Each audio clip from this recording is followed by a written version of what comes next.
together. So today I want to ask you that you all know that today we have a big match, the World Cup match, India-Australia match.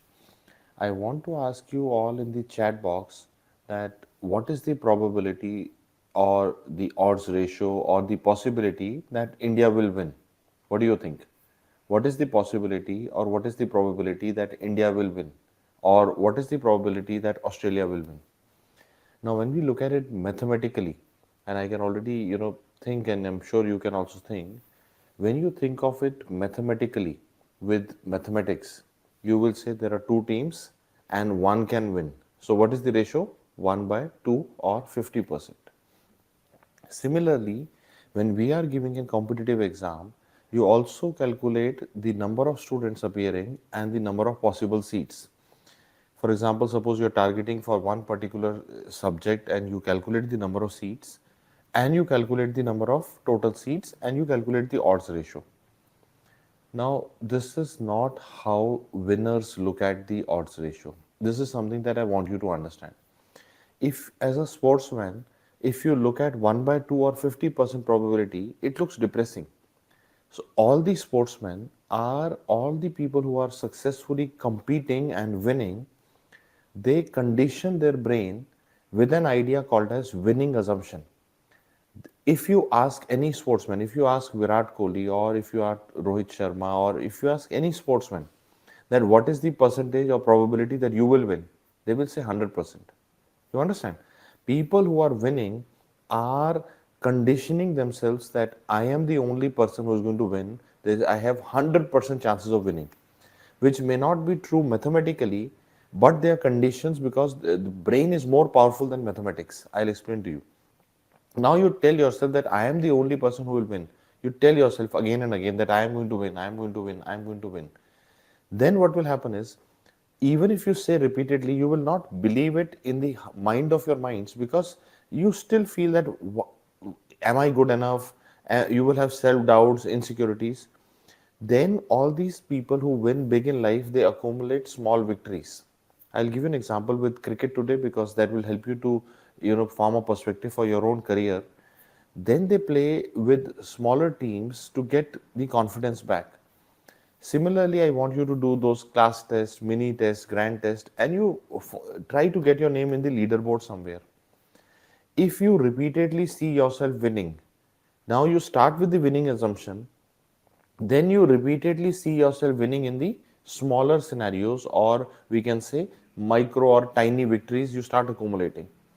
After you have accumulated a significant number of tiny victories, what will happen? Tell me, what will happen? Then you start feeling truly confident. Now you are like that your winning assumption is not just an assumption, it is a possibility because you have accumulated significant number of tiny victories.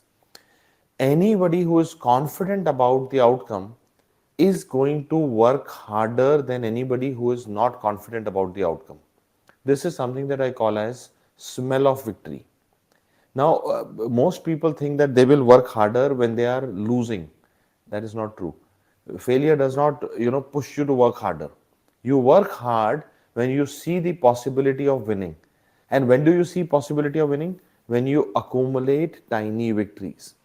And anybody who has a possibility of victory or smell of victory is going to work much more harder than anybody who thinks he's going to lose.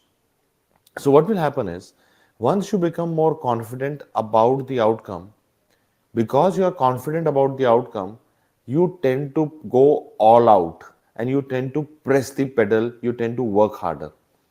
And usually, when you work hard, when you are confident,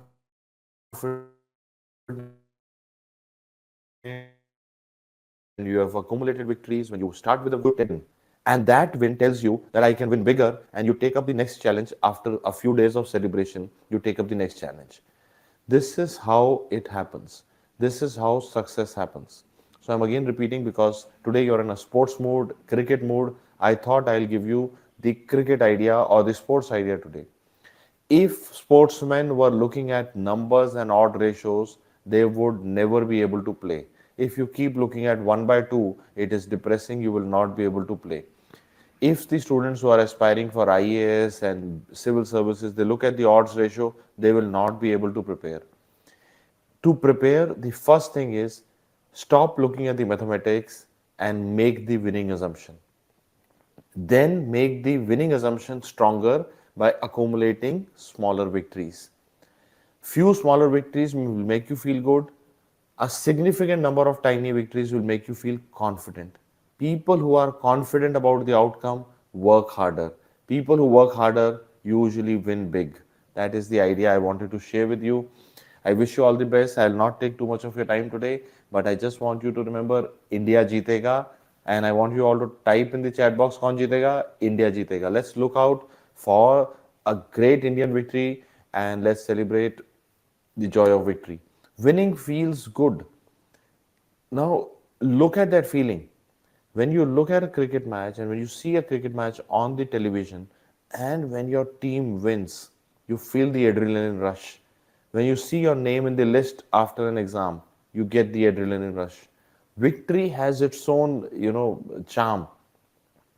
People will always say that outcomes don't matter and everything. We all say this, but when you win, it gives you the feeling that you really, you need to be on that moment. And sometimes I remember a quote by Napoleon. I think he said, a moment of victory or a moment of winning is worth a lifetime of living in the darkness. So sometimes you need to understand, why are these people playing this match? Why are these people going all out? Why is he standing in the sun whole day and playing? Or why are they, putting their heart and soul into it to get that adrenaline surge? That is victory. Let's hope for the best. Let's hope for an Indian victory today. I wish you all the best and a very good morning. And let's see what happens today. I wish you all the best. Make sure to make the winning assumptions in your life. I wish you all the best.